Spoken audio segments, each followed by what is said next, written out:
तो दर्शक बंधु आपण मैंने जानिथिबे एही कोरोना महामारी पई 21 दिन पई आम राज्य प्रथम पर्याय रे लॉकडाउन थिला।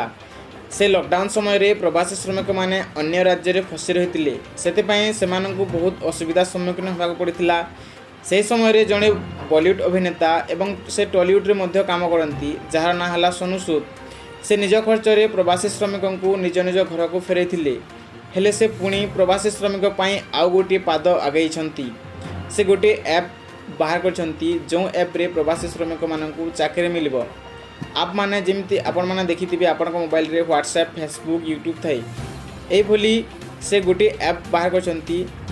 से ऐपटा कोन जानिबा पई एही वीडियो प्रथम शेष पर्यंत देखिले आपण जानि परिबे। कोरोना लॉकडाउन समय रे देवदत्त साजी हजार हजार प्रवासी श्रमिकंकु निज राज्य एवं घर को पठाए चर्चा को आसिथिले बॉलीवुड अभिनेता सोनू सूद। एबे पुणी प्रवासी श्रमिकों पई से आउ एक पदक्षेप ग्रहण करिसंती।